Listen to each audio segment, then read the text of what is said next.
Okay, my friends, let's learn an Indian tonight. That is,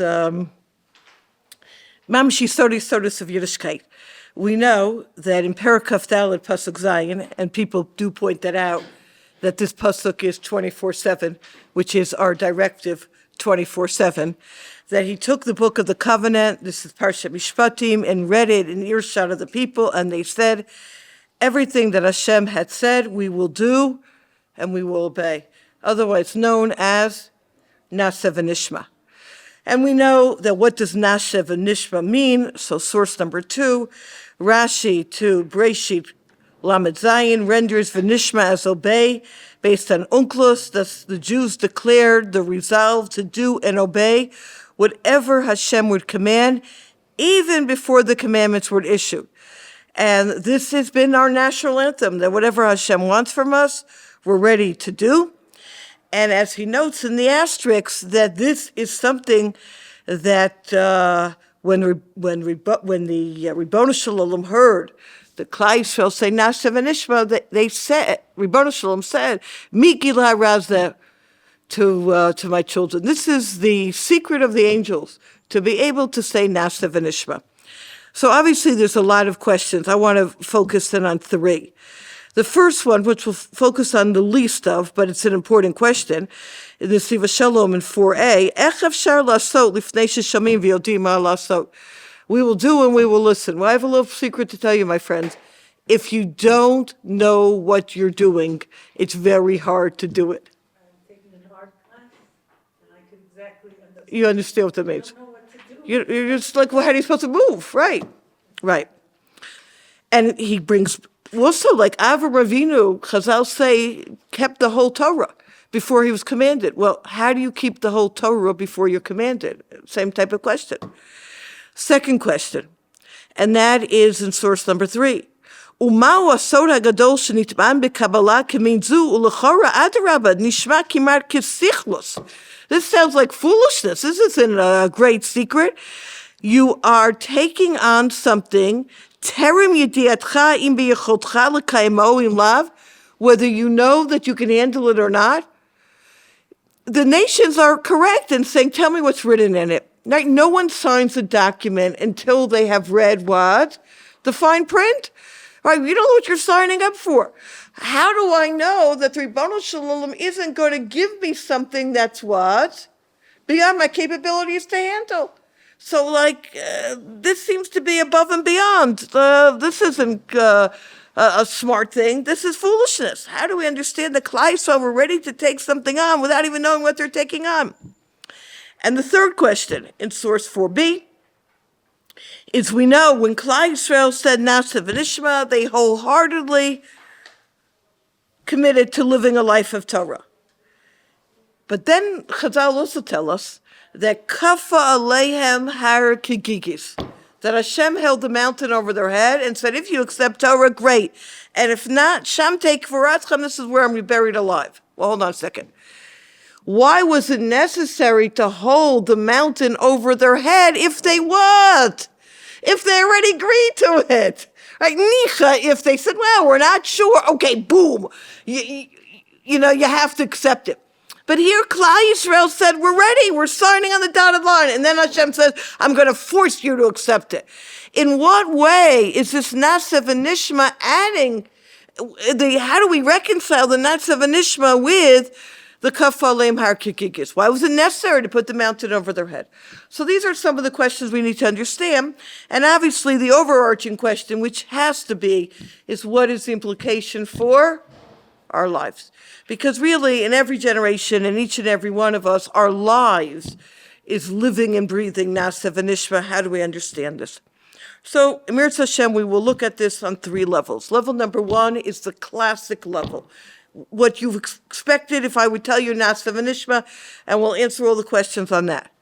Level number 2 and 3 are looking at it from a little bit different perspective. Equally important, equally impactful. So let's start with the obvious. Rav Asher Weiss on the Parsha, source 5. Klal Yisrael stood above Har Sinai. They said, "Atar Reisladat Kashem Elokim Einon Milvado." There's nothing but a Kadosh Baruch Hu, and it's obvious. They realized that this is it. And in saying nashma v'nishma, they subjugated all their desires to the will of the Creator and were elevated to the level of angels. They were purified from that filth, whatever that is, of the Yetzer Hara. And that was the moment that they were on the level of the angels. And source 6, a person would normally hesitate to surrender his freedom and obligate himself to a system of rules without first understanding the commitment he is asked to undertake. Yet Bnei Israel willingly and joyfully accepted Hashem's mastery, committing themselves to anything Hashem might ask of them. This sincere dedication to Hashem's will is nashma v'nishma, and we call this Kabbalas Ol Malchut Shamayim. And this is, in fact, why the Tosfos at the end of 6 explains why Hashem had to put the mountain over their head, is because it may have been that when, yes, they said nashma v'nishma, but then when the sound and light shows happen of Mamad Har Sinai, of the lightning and the thunder, that suddenly they may have gotten really what? Scared and changed their mind. So no, we have put the mountain over their head. Rav Asher Weiss offers another understanding, and this is what's important for us. And that is, they saw these tremendous miracles. Their clothes were miraculously laundered. They were surrounded by the Ananei Kavod. Source 8, yet for this reason, it was necessary to hold Har Sinai over their heads. They had to realize that their acceptance of the Torah imparted upon them, here's the key, not only nobility, but also subjugation. Subjugation to Hashem and His commandments at all times and under all circumstances. So it's great to say nashma v'nishma when everything is going what? Wonderful. But when you have 500 days in Gaza, then you almost wonder, and you may question.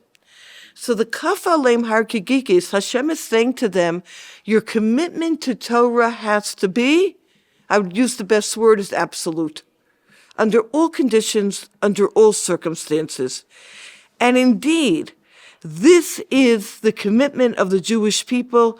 No matter what happens, we say what? We're after you, Hashem. Where did Klal Yisrael get this from? So the answer is very obvious. They got it from? Okay, it's not so obvious. The non-obvious answer is they got it from Avram Avinu. Avram Avinu. Aval Nasbir Ha'inyan, source 9. Ech Avram Avinu alav shalom mikol taluchotav nata b'tochenu av kodem matan Torah. And here's the key line. This is in the Beit Kelm. Ki asechel achuz bechavlei ha'emunah. V'hamuna bechavlei otot hasechel leval yinatku zeh mizeh. When you're dealing just with the mind, so then I question, maybe I should, maybe I shouldn't. When I bring emunah into the picture, then the mind takes on a whole different dimension. It's whether I understand or I don't understand, I am following you. What Avram Avinu taught us is one word. That word could be described as tmimus, that wholesome following after the Ribono Shel Olam. And that tmimus is, right? Hitalech lefanai ve'yeh tamim. That's Avram Avinu. That's us. That's what we inherited from Avram Avinu, and this is with that midah we enter into the nashma v'nishma. I may not understand, I may not know, but I trust and I believe and I know that whatever you tell me is exactly what I need to hear. And that, my friends, in source number 10, is how we are likened to the Malachim. Notes the Moshe. What is the status of the angels? I'm in 10 in the bracket. Shehem Balei Asiyah. They are people that do. It doesn't start with their mind. You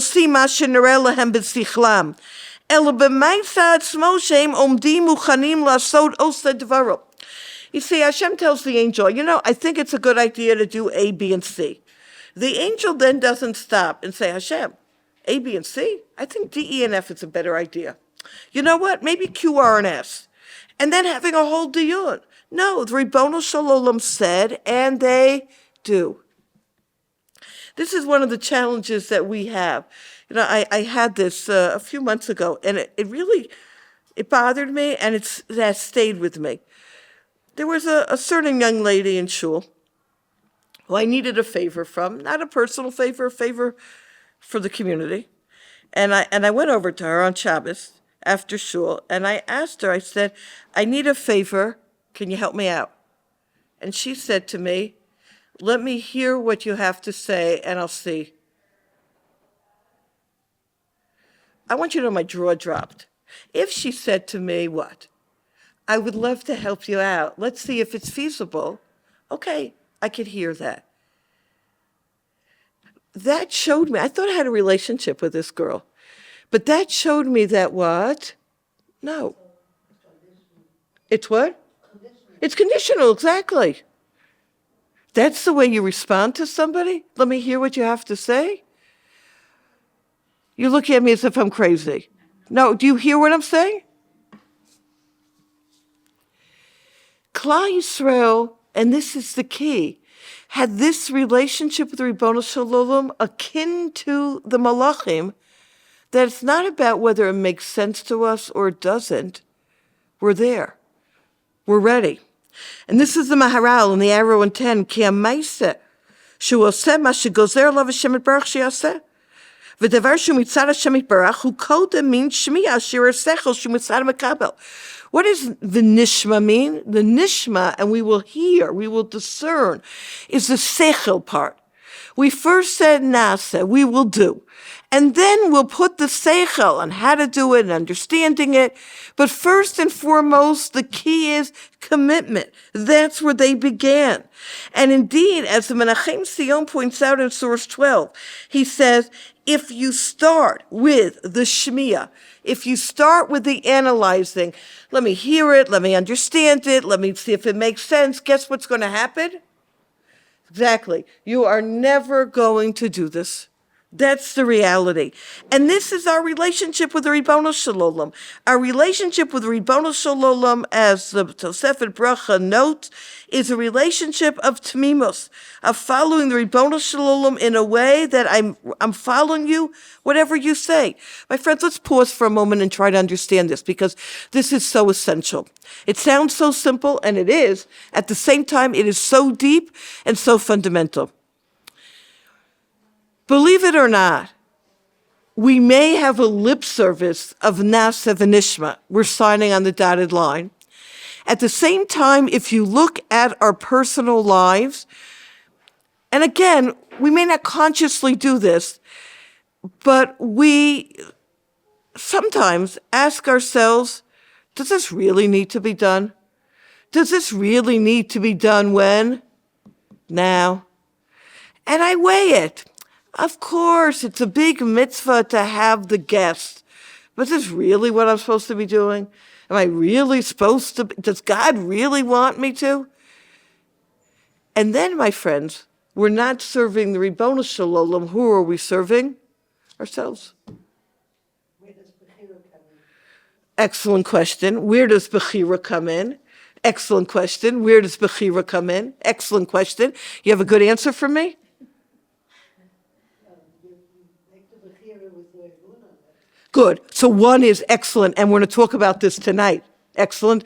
That your Bechira is in part of with your Emunah. Excellent. That's one option. We're going to go down that road tonight. Where else is Bechira? It's an excellent question. Right? If I'm forced to do this, right? Nasa v'nishma, this is what Hashem wants, so then where's my Bechira? I have to do it. Exactly. How I do it. I have to daven. I have to have those guests, or whatever it is, whatever the situation is. But am I going to do it begrudgingly? Am I going to do it half-heartedly? Or am I going to do it b'simcha? And that is really where the avoda is. Because there are people who live their lives saying, okay, it's Kabbalat Malchut Shamayim, it's a yoke, I got to do it, and just deal. That's not what the Ribono Shel Olam wants. Why do we get punished? Because we did it. But we did it out of what? Out of being forced without the joy. Ashreinu matov chalkeinu. There's nothing greater than doing your will, Hashem. Right? The Sfarim say, after 120 years, we get up to Shemayim, we say, no, where's the reward? And Rebbe Shalom is going to say, don't you realize just doing the mitzvos is the greatest what? Reward. You have missed out your entire life. You could have taken each mitzvah and felt the joy and give me a better word, and the elation, what? The zeal, the chiyus in the avodas Hashem. And you just did it for the reward? Chaval, mamash chaval. 13, by lovingly crowning Hashem as our king, we merited a corresponding measure, back to Rav Asher Weiss, of kingship for ourselves. For this reason, the angels descended to crown each Jew with 2 crowns, one for Nasa and one for Nishma. The greatest accolade to which a human being can aspire is to be known as a loyal servant of the king. This was a title that Moshe Rabbeinu was bequeathed, right? Yismach Moshe b'matnat chelko ki Even Neman karatalo, to be called an Even Neman. You know, there's that famous Maisa, the Lev Simcha of Gur, where the Sfas Emes says, one who says, Ana Hashem, right, please Hashem, with great fervor in Hallel, it's an 8 ratzon, a time of favor, and the heavens are open. So the Hasidim are arguing, is it Ana Hashem Hoshiana, or is it Ana Hashem Hatzlichana, that we should have success, that we should be saved? And they're having this whole argument. And the answer is neither. The Medrash says, you missed the boat. It's Ana Hashem ki ani avdecha ben amasecha. You know what the greatest Ana Hashem is? To recognize that we are the servants of the Ribono Shel Olam. And again, not in a way that's choking us, but in a way that's giving us the greatest pleasure, the Nasa v'nishma. The upshot of living such a life, of all I want to do is Ritzon Hashem, not asking myself, is this comfortable for me, but rather, is this what the Ribono Shel Olam needs? Is the Sichos of Varas Halevi, Rav Ruderman, in source number 15, where he says, a person will then do it mitbatzat miyad ve'ena shomei dan im lasoda to mitzvah olo elo shoseu tamiyad. If you really understand what it means to be a nasa v'nishma Jew, then you don't hesitate. My friends, let me tell you a secret. You can convince yourself of anything in any way. And a mitzvah that needs to be done, we have such a convoluted mind that we could turn it around to be what? The absolute most wrong, that wasn't English. You get the idea. It's the wrong thing to do. Because we do what's comfortable for us, what feels good for us. Because we're connected to self more than we're the Nasa v'nishma Jew. How do we bring this a little bit closer into our lives? There's a beautiful piece from Tzini Das, Rav Bloch Zatzal, where he says in 17, Kemo sh'adam habari margish ma shetov lo binyanei haguf v'harchaka mimafsidaha. Just like a person naturally is drawn to things that are healthy and stays away from things that are not healthy, that's the way the Ribono Shel Olam originally created the world. And that's what tzaddikim understand. Sama lecha nafshi, kama lecha b'sari. My soul thirsts for you, and my body yearns and pines for you. If a person is on the level, which is what Klal Yisrael were on the level at Har Sinai, where their soul was more dominant than their body, so then they naturally had an attunement to doing the will of the Ribono Shel Olam. And that was the obvious choice. As the Lev Shalom points out, Sha'asiya goreret et hashmiya, 19, v'lo hashmiya ta'asiya. My doing is going to lead me to understand and not the listening to the doing.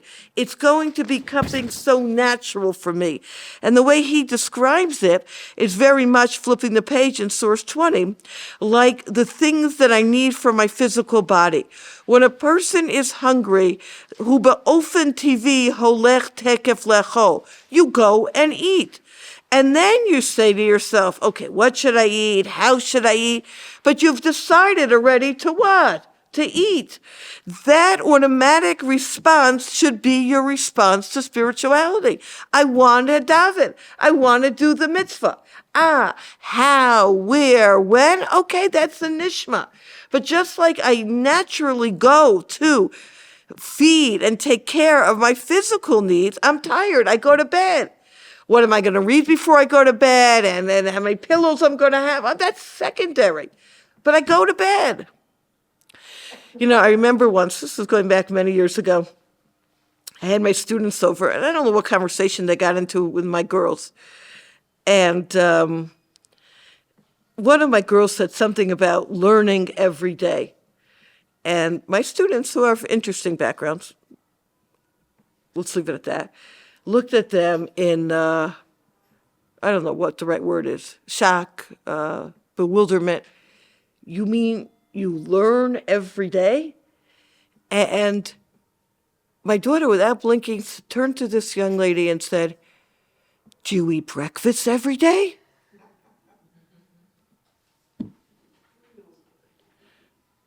And this is, in fact, the Kuzari, who says that our 3 physical meals that feed our physical body correspond to the 3 tefillos we have that feed our spiritual nourishment. And just like after, you ate breakfast at 9 in the morning, at 2 o'clock, what do you say? I'm hungry. You davened at 9 in the morning. At 2 o'clock, you say what? I'm hungry. Most of us don't say that necessarily. I'm not implicating anybody here. The problem's in us. That we're more aware of our physical being rather than our what? Our spiritual being. Yes, ma'am. So why is it women, like, okay, men are supposed to drive and read tefillas, even though Mari is called Rishus, women really didn't, Lamai said they took on 2 tefillas a day? Yes. And so according to what you're saying, maybe we should be talking. I'm not necessarily true. But I will tell you the following. Women daven all day long. Make the cake come out. Could you put these kids to sleep, God? Because I am not managing. Yeah, you get the picture. Yeah, okay. This is David HaMelech. We know the famous idea of David HaMelech. Chashavti 21, drachai v'ashiva raglai el adosecha. Amar David, Ribono Shel Olam, every day I start thinking I should go here, I should go there, and my feet lead me to the Beis Medrash. That was David HaMelech. David HaMelech had to have a concerted effort that he will land up in the Beit Mishpat or the war. Where was his natural inclination? To the Beis Medrash. And this is the question, what'd you say? Yeah, exactly. Now, this is an interesting question just to ask ourselves. Like when we have downtime, it happens once in a while, and our minds just wander, and we start dreaming. What are we dreaming about? Are we dreaming about our physical needs, or are we dreaming about our spiritual needs? Am I dreaming about, where am I going to go on vacation? Or am I dreaming about what's the next sefer I'm going to learn? Okay, so you'll say to me, maybe that's a little bit extreme. You get the picture. Where is our focus? Where is our she'ifos? And that's like a barometer of where we are holding in terms of what's more dominant in us, the physical or the spiritual. And this is our avoda, to really work on having the spiritual aspect of ourselves become a force that we can contend with, which leads us to our final idea on level number 1, because I really want to do 2 and 3. I don't know if you got that picture, and that is the Nesiva Shalom, the Sloman Rebbe Zatzal, where he says the Taryag mitzvos, the 613 mitzvos, are keneged Taryag Evarim V'Gidim Sheba Adam. It parallels the sinews and the limbs in a person. And he says, just like our body functions naturally, you don't have to command it to. My hand lifts up by itself. I can swallow Baruch Hashem by myself. So he says, and this is the key, that Torah should become so natural to us. And the idea, he says, is Shemirov Gashmuto Eino Musukal Largish V'Lavim Shuminyan Ruchani. Why this is not so, why Torah isn't natural, is because the physical parts of ourselves become so dominant. Just in parentheses, there's a great pasuk in the 20th parak of Shmuel Aleph, where Shaul HaMelech asks Yonasan, Madua lo ba ben Yishai, gam hayom, gam tmol, el halechem. Right? Why did he come? Right? This was the test, was Yonasan and David. So the Sforim say, Madua lo ba ben Yishai, why has a Mashiach come? Right? Gam tmol, gam shilsho, whatever the pasuk is, when we've davened on Rosh Hashanah both days, and the answer is el halechem. We're so busy davening for food and for our physicality and not for spirituality. And that is why Ben David hasn't come. And to a certain extent, I believe, my friends, that October 7th has done a tremendous shift, where instead of just being focused on the small pettiness of life, do you know what I mean by that? We've been lifted up to bigger and greater things. And the feeling of closeness to Ribono Shalom. I'm sure all of us saw that picture of that Russian putting on tefillin for the first time. It just what? Sasha. It just breaks your heart. And the fascinating thing, and I'm not getting into the hostages because then we'll begin and never end and we stay away from politics. At the same time, I'll just mention, it's very fascinating that overall, you find that the hostages and their families are coming closer to the Ribono Shalom rather than what? Further away. And it's really a Gilui Kvod Shamayim that's going on here. And I said I'm stopping. This is the last one, and then we're stopping for now. What a schus we have to be here, front row seats, watching this drama unfold. 1 week into Israel, you have it, Cherry. You're here. This is it. Yeah, 1 week. It should be a Yishuv Tov. She came from Los Angeles, which we already know is Lo Aleinu, so we with all apologies to the LA people here. Yes. Not originally. I tell you, I give that line, where are you from? Tachat Kisei Kavod. And that's what I answer people. And I get the most fascinating responses. This is like a litmus test. Are you thinking physically, spiritually? Like, what planet are you on, Try it. I tell my students, do not do this on a first date. It's not a, it's not a good opening. Yeah, they're going to think you're a little bit, okay. Now we understand in 23 an original question. How could they have done Torah before it was commanded? Back to our art. I don't know what to do. And the answer is Avram Avinu kept the whole Torah. How?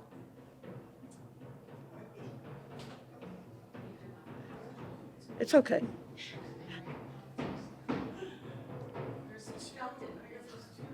Yeah, that's it. Right. How did he know it? The answer is, it is natural. Istakel ba'oraisa Uvara Alma. Hashem looked into the Torah and created the world. So you don't need to be taught Torah in mitzvos. If you are connected to a spiritual reality, it becomes a natural understanding. And hence that famous vort that I'm sure you've heard a zillion times at your Pesach Seder and Dayenu, Ilu kervanu ifnei har Sinai, velo natan lanu et haTorah. Dayenu, what's the business? The whole point of Har Sinai is to get the Torah. No. Yes, but no. At Har Sinai, Pascha Zumasam, they lost that effect of the sin of Cheder Adam Arishon, and therefore they returned to Adam pre-sin, which means that they automatically what? They automatically knew what Torah mitzvahs were about. They didn't need to get the Torah. They knew the Torah. It was organic. Organic is a good word. Thank you. Thank you. If that was the case, then why did Hashem bring them to Mount Har Sinai?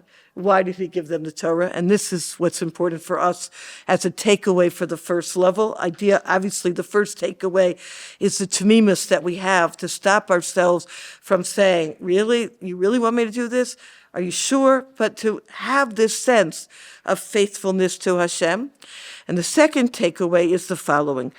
In 24 in the asterisks, Odo siflano kodesh baruch hu sivuya kol mitzvot, shi madrega yoter gvoha, gadol mitzuva vosta misha eno mitzvasa, greater is the one who's commanded than the one, yasher koach gadol, than who's not commanded.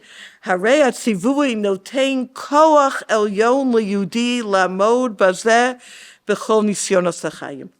Being commanded, we have a greater koach elyon, a greater force from above to be successful in keeping the Torah mitzvos, which there are difficult, no doubt about it. But when I have this koach that Hashem commanded me, then I know that I'm not just doing the mitzvah by myself, but I have the Ribono Shalom with me. And that, my friends, in the asterisks in 25, it's a famous chazal that Anochi stands for Ana nafshit katvit yahavt, that Hashem Kivyochol has written himself into the Torah. Which means, I know this is a little bit of an esoteric idea, but I like esoteric practical, is that every time I do a mitzvah, I should feel that Hashem is what? Is with me. He's there. He's like imprinted himself into this mitzvah, embedded in this mitzvah, and I'm not doing it alone. And that's an important idea that the Ramchal talks about, that every time we begin doing a mitzvah, we have an or makif, we have a light that surrounds us, that enables us to be successful in doing more mitzvos, or to finish that mitzvah and to do more mitzvos. So this is the idea on level number one. Again, the obvious level. Nasa v'nishma means that we had that total emunah and tamimos, that total dedication to Hashem. Whatever you ask, I'm going to sign on the dotted line. We got it naturally from Avraham Avinu. And this is something that we need to be able to implement into our lives, that to stop and ask and do, it's whatever the Ribono Shalom wants from me, I give myself over wholeheartedly. Good. That's idea number one. Now we're up to idea number two of the three. Here we enter into a different dimension, and the third is going to be completely different. Rabbi Leff, Outlooks and Insights, 26. Our sages tell us that the Ten Commandments were uttered by God to each Jew with varying intensity, according to the capabilities and potential of each individual. Thus, each one was spoken to by God on his level. So every person heard the Aseret HaDibrot in a way that they could handle it. So I'm not asking obvious. What's the question that we can ask on this? If they were able to handle each one of the Dibros, then why does the Medrash tell us that what? Thank you. That they fainted every time they heard a Dibra. They were able to handle it. Listen to this answer, because this is the key for our lives. If the commandments were in fact communicated on the level of each individual, why did each one hear it precisely in intensity he could take without his soul leaving him? To resolve the seeming contradiction, we must understand what it means to speak about the level of a Jew. What the Medrash refers to as the Jew's level is his or her ultimate potential with maximum effort. And there's a vast expanse between one's actual achievement and his true potential. The intensity of the voice was geared to the potential. And it was precisely the revelation of that expanse between what they were then and what they could be that caused their souls to depart. My friends, this is so fundamental. Of course, they took on Torah unconditionally. That's nasa. You know what nishma means? We're ready to grow. We're ready to move.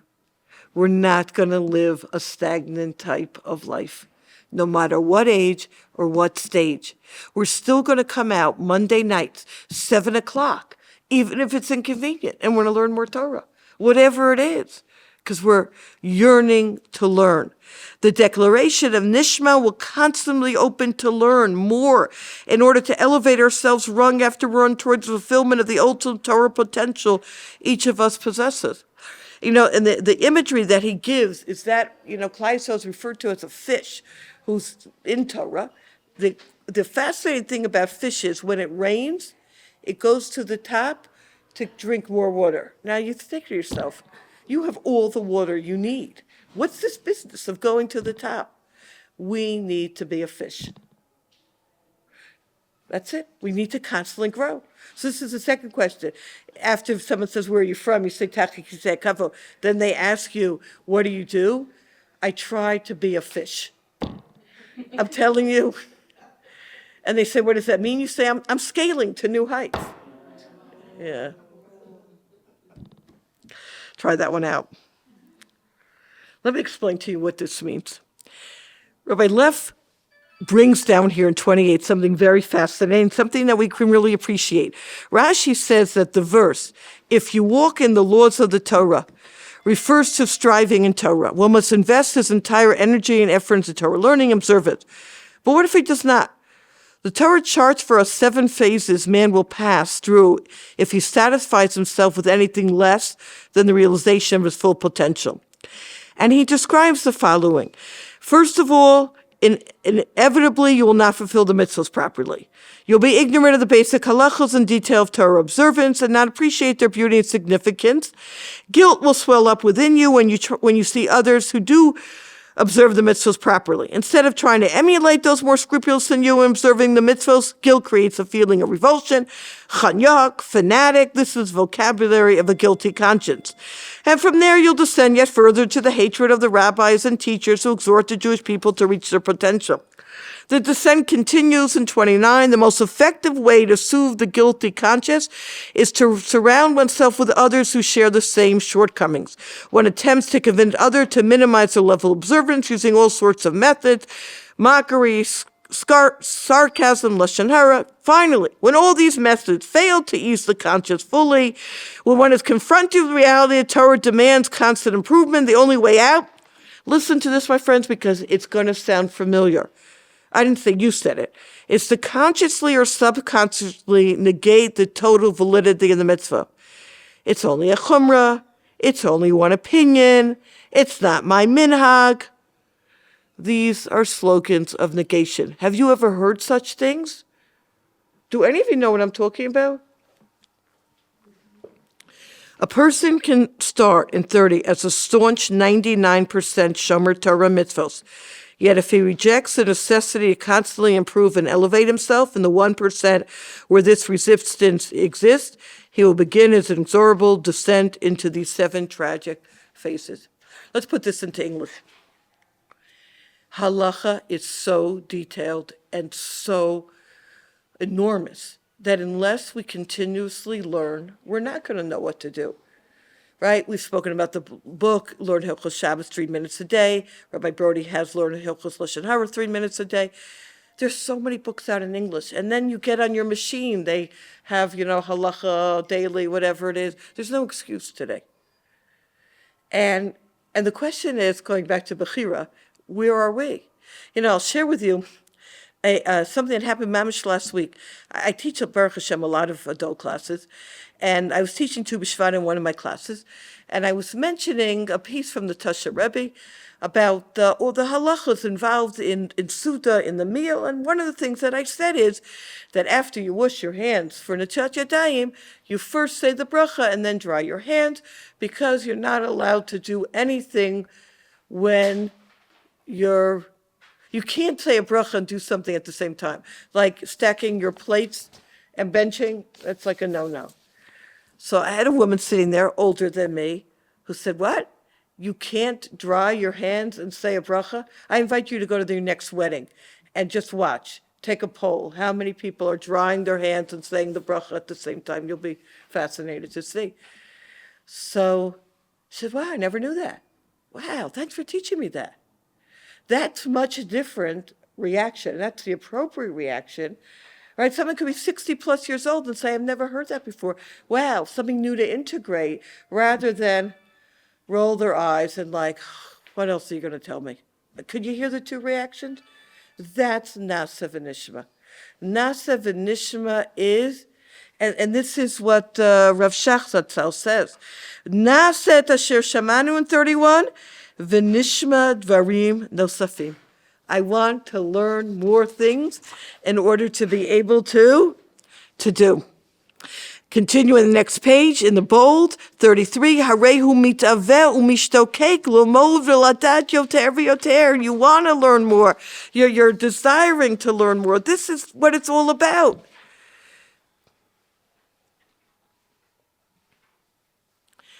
And now we understand why they weren't worried about it's going to be beyond our capabilities. Because they understood that if the Ribono Shalom is giving this to me, I know the Ribono Shalom is going to what? He's going to help me. If you have this desire, I want to learn, I want to grow, you will be met with success. And this, B'karei Shemo, in 38, Rav Birnbaum Zatzal says so beautifully. He says in 38b, he says there's a whole book on Shmiras HaLashon. Now, I don't know if any of you have ever gotten through a whole cycle of learning Hilchos Lashon Hara. If you've ever gotten through the whole cycle, when you finished the book and made it siyum, you then said to yourself, what? Well, I'll be very happy to start over. But your reaction after learning the whole Sefer is, I will never open my mouth. There is nothing I am allowed to say. I'll just sit here and smile. And you know what? There's truth to it. If you take a look at the halachas, they do seem to be beyond our what? Beyond us. What the Torah demands from us is enormous. Continuing on the back of the next page. I want to get back to this page, so don't lose it. Likewise, he says,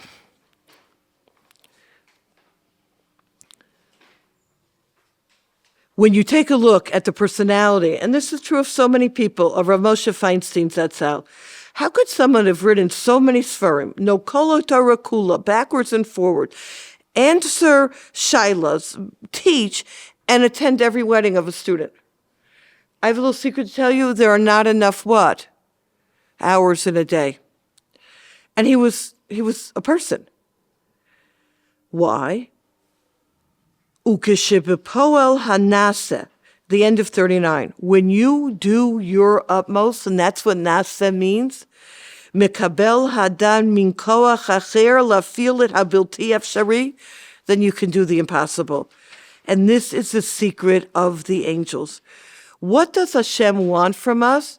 A commitment to do, coupled with a desire to learn and to be as successful as we can in what we are doing.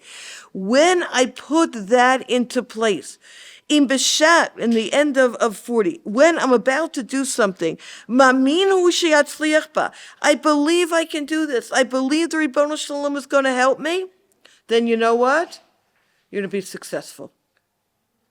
But you have to have that commitment of nasa v'nishma. I'm going to do my utmost. I'm going to try in my utmost. And I'm going to see how I can get it better. And I'm going to do it better. Hashem's going to help you. Rav Pinkus Zatzal in Purim speaks about this on the idea of kol kovecha lo yevoshu lo yichalmu la netza kol achosin bach. Those who trust in Hashem will not be disappointed. He says a person can't sit back and think that Hashem is just going to pour siyata d'shmaya on your head and you're just going to take it in. No. A person has to begin working with emunah and bitachon, push themselves out of their comfort zone, and then they will see miracles happen. That's nasa v'nishma. I'm not leading a complacent life. I'm constantly moving. I'm constantly growing. I'm constantly seeing how I can improve myself, how I can learn more, how I can grow more. And the more we push ourselves, the more what? We'll have that siyata d'shmaya. Now, on this level, before I get to the last level, on this level, what does it mean, kafa aleim har kegigis? So this is a great answer that goes back to what was mentioned before about Bechira, 37a.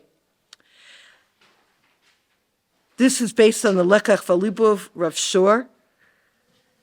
OUisrael asked Hashem to put the mountain over their heads, to compel them to remain true to Torah and remove any desire to live otherwise.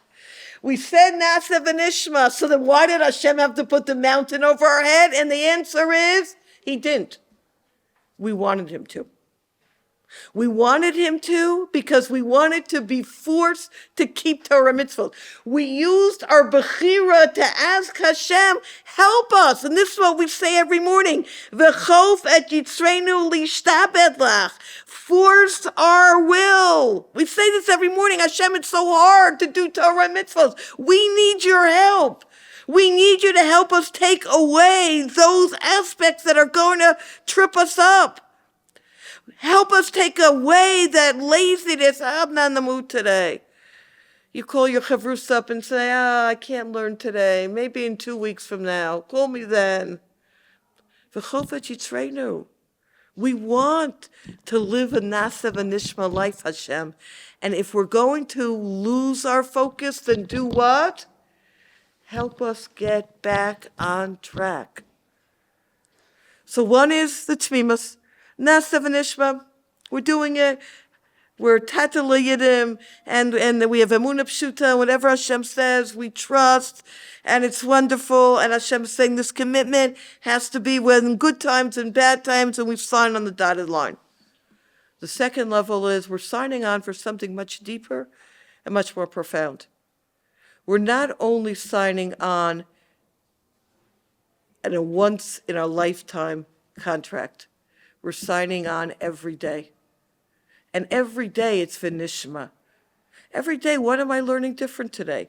Do I have a chavrusa or am I learning a halacha sefer? Am I learning a musar sefer? How am I growing? You know, somebody I teach, and this is sometimes I think about this, says, before you go to sleep at night, ask yourself, did I put a smile on somebody's face today? That's a wonderful question. The question is such a beautiful question. It's like, what type of person was I today? And tomorrow, can I be an even better person? We're ready for level number 3, my friends? This is it. And this is why you came today. B'Shem Baruch Atah Adonai Eloheinu melech haolam she'akol niyeh b'dvaro.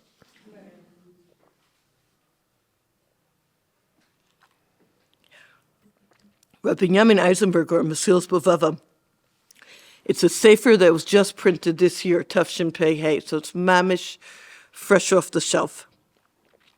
Source 44. He brings from the Mori Naim, the Chernobyl Rebbe, where he says, 44? Ha'emes hi, she'adam eino yachol lamod tamid ha'madrega achas ki achayos rotzav hashov.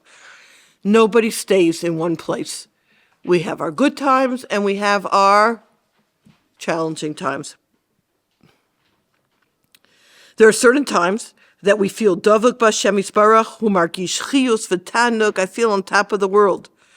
V'achar kach mistalek v'nofel mimadregato. And then there are other times that I just feel like I can't. I just can't. This is normal. Sometimes our hearts are open and sometimes our hearts are closed. There's a rotzo vashov. There's a forward and backward movement. And we have to know in the squiggly, elo shelechatchila kachi seder hadvarim. This isn't meaning that there's something wrong with you. This is the way the Ribono Shel Olam wired the world and wired us. You know, they say that about the EKG. If it's a straight line, you're up a creek. You need to have the ups and downs. So what? So would you call that a certain kind of like instability? No, that's what we're saying. It's not instability. This is part of our life. Obviously, if it's very, very extreme, then, we know the only place to be extreme in life is extremely balanced. So you'll think about that one too. After you ask yourself. It makes sense because that's what movement is.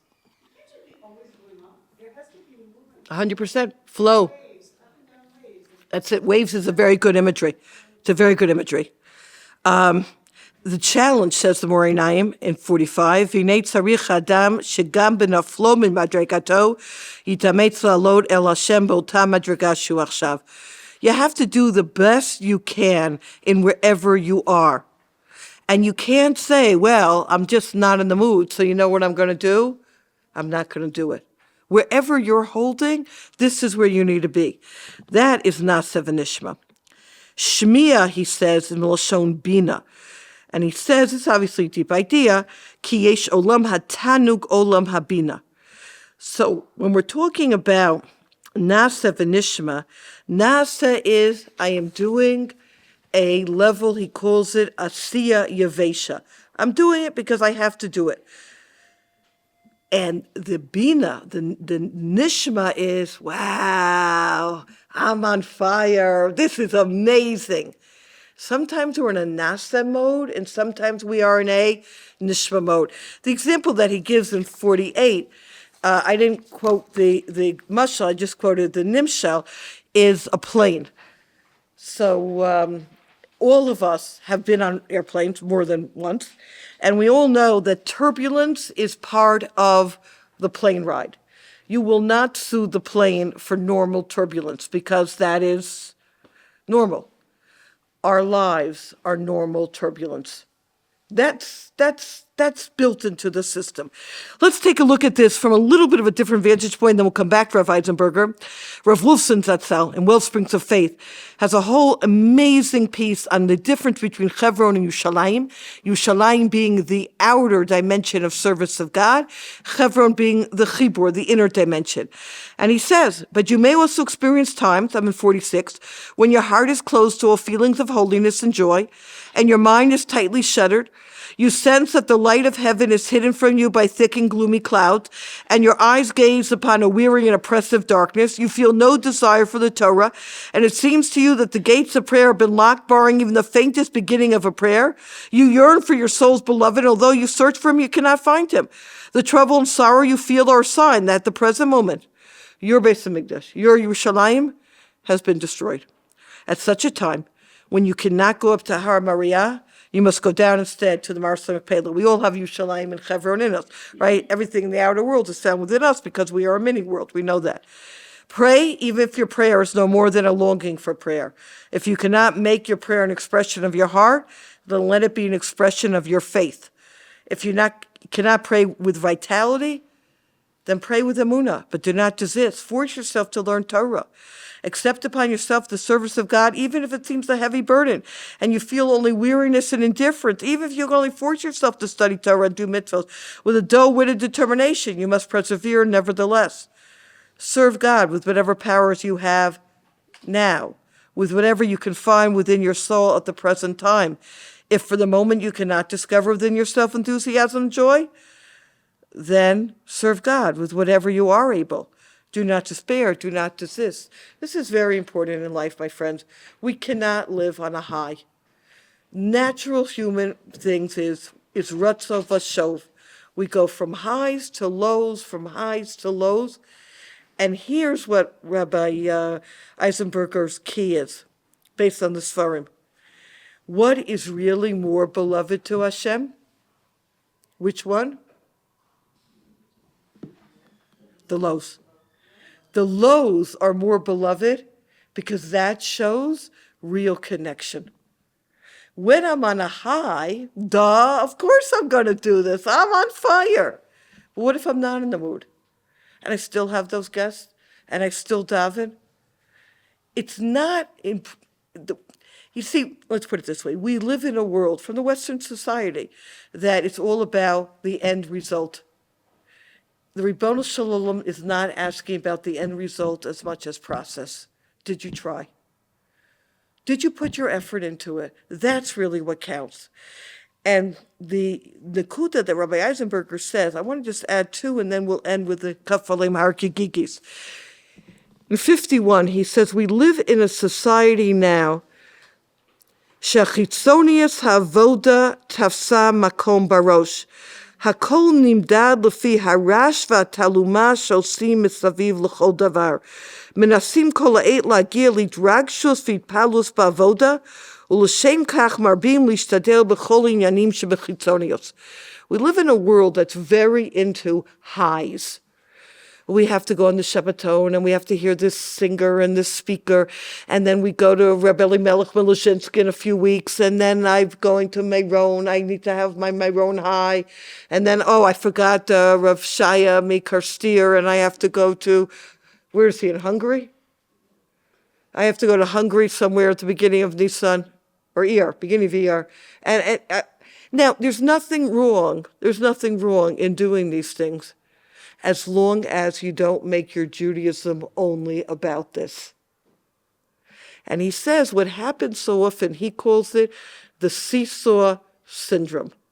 It's that people go on this high, highs don't last, then they go on the low, and then in this low, they just drop everything because they say, what is it worth? I'm not on a fire. I'm not in that place.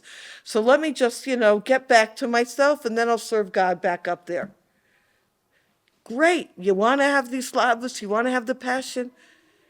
But we're living in a world where it's all about passion. It's all about, do you know what I mean by this? And it's not that way. The nasa of nishma there is a place for nishma. But what comes first? The nasa. The asiya yavesha. When I'm not in the mood for nishma, and I'm not holding there, I'm still nasa. And he says even further in 52, we are mamish ad. It's a little bit intense. Right before Mashiach's time, where everything is going to be on fire. And that's why Hashem tests us in our generation, where we struggle so much to be connected, right? Ikvasad Mashiach, the heel is the part that feels the least. And we really struggle to serve Hashem, even if I feel so distant. And that's what Hashem wants from our generation. What's the kafa leim har kigigis on this level? It's a beautiful idea in 50C. There's an idea we have learned a number of times together called the poel dimyoni. Sometimes a Navi or the Ribono Shel Olam does a physical act that reflects a spiritual reality. Like you saw by Elisha, he had the king send arrows to Aram, and that's how many times you're going to be successful in war. You do an outer act, and it has a meaning. The Ribono Shel Olam put the mountain over our head as a poel dimyoni, saying, when you're under the mountain and you don't feel you have any air to breathe, and you don't feel like any sunshine is coming through, and you're in the dark. Could you get that imagery? You're under the mountain, and you're just feeling, like, I can't. That's when the Torah is most beloved to me. And don't think Yiddishkeit has to be Purim all year round. Purim is great. It's great to be on a high. But what's really special to Hashem, and that's the message he was giving us by putting us over our heads, is when you're not in the mood, and you still do. And the Siva Shalom brings that there was a Hasidic Rebbe who, when looking back over his life, said, I thought that the major moments of my life were the highlights of my life. But in looking back over my life, I realized there were those small moments that at the time I didn't really pay attention to, that those were the most seminal moments in my life. And I think that's really the message for us in Nasta V'Nishma. Of course we need to have the passion, and of course we need to push ourselves. And if we're on fire, great. But it's not realistic to live that way. We are wired to be ruts of a show, forward and backwards. And when we're in a rut and we're in a difficult place, don't feel that Hashem doesn't want where you're at. This is beloved to Hashem. This is our Nasta V'Nishma. Hashem, I'm committed to you when I'm holding, and I'm committed to you when I'm not. And that, my friends, is really, this is the emunah that we begin with full circle. When you really have a relationship with somebody, okay, so I'm not in the mood to make dinner tonight. Have you ever felt that way? But do we make it anyway? Yes. Because when you have a relationship with somebody and you have a connection with somebody, even if you're not in the mood, you're there, you're present, and that's our relationship that we need to have with Ribono Shel Olam. Ad kan.